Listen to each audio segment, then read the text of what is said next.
کہانیوں میں آپ جتنے مرضی واپس لاتے رہیں، وہ ہندوؤں کے پاس بھی بڑی کہانیاں اس طرح کی موجود ہیں. تو چونکہ میں پورے پیشن کے ساتھ بات کرتا ہوں نا، تو اس کے اگینسٹ انہوں نے پتہ کیا گالی ڈیوائس کی ہے، گستاخ ہے، بے ادب ہے، بات کرنے کی تمیز نہیں ہے. واللہ اگر میں قرآن و سنت سے آپ کو حوالے دینا شروع کروں نا اور میں آپ کو بتاؤں نا، تو آپ بڑی بڑی ہستیوں پہ گستاخی کا فتویٰ لگا دیں گے. چلے میں آپ کو حصول برکت کے لیے ایک بات بتا دیتا ہوں. صحیح بخاری میں کم از کم 4 جگہ پہ سیدنا ابو بکر کا خطبہ آیا ہے نبی علیہ السلام کی میت کے اوپر. حدیث کے الفاظ ہیں کہ سیدنا ابو بکر آئے، حجرہ عائشہ میں داخل ہوئے، سلام اللہ علیہا، نبی علیہ السلام کی مبارک چادر آپ کے مبارک چہرے سے ہٹا کر ماتھے پہ بوسہ دیا اور کہا اللہ کے نبی آپ پر اللہ 2 موتیں جمع نہیں کرے گا. ایک موت آپ کو آنی تھی وہ آ گئی، اب آخرت کی ہمیشہ کی زندگی ہے یا نہیں.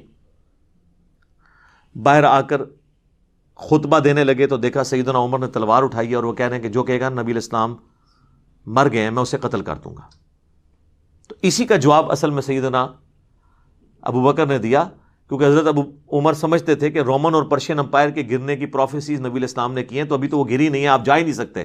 تو جس طرح موسیٰ علیہ السلام 40 دن کے لیے کوہ طور پہ چلے گئے تھے، نبی علیہ السلام بھی وقتی طور پہ گئے ہیں، ڈورمنٹ کنڈیشن میں واپس آ جائیں گے پھر. تو اس کی نفی کی کہ 2 موتیں نہیں ہوں گی. اب آپ کو چونکہ موت آ چکی ہے، اب واپس نہیں آپ دنیا میں آئیں گے، اب آخرت کی زندگی ہے. اور حمد و صلات کے بعد سیدنا ابو بکر نے پہلا جو جملہ بولا پورے کانفیڈنس، پورے پیشن کے ساتھ، وہ پاکستان کے قانون 295C کی جو یہ ایکسپلینیشن مانتے ہیں مولوی، اس میں تو وہ گستاخانہ بنتا تھا. میرے نزدیک نہیں، ان کے نزدیک.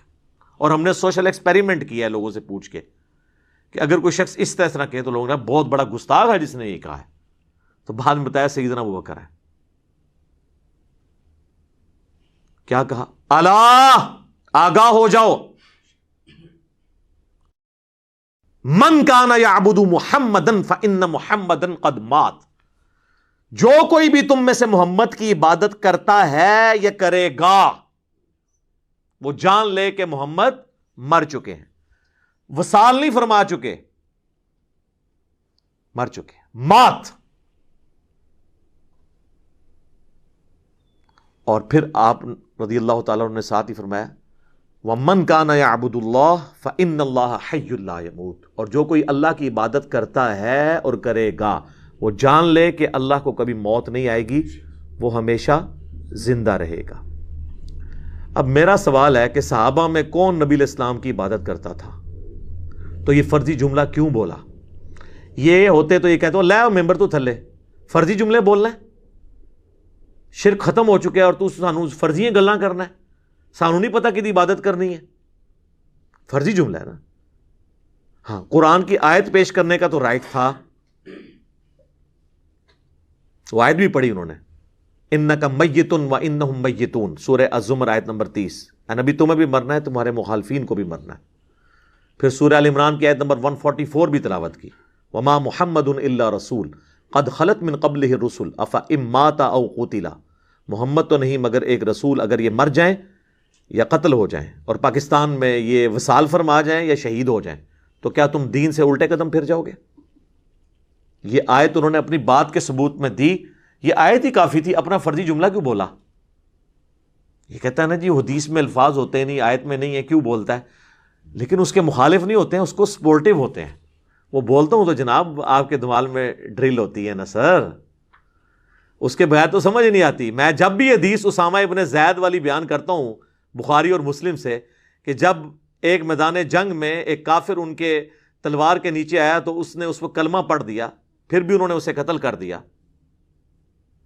اور بعد میں دل میں قلق آیا کہ مجھ سے غلطی ہوئی ہے، نبی علیہ السلام کو خود ہی جا کے بتا دیا یا رسول اللہ اس نے کلمہ پڑھا تھا. آپ نے فرمایا اسامہ کیا تو نے اس کو کلمے کے بعد بھی قتل کر دیا؟ کہا یا رسول اللہ اس لیے کہ وہ ڈر کے کلمہ پڑھ رہا تھا.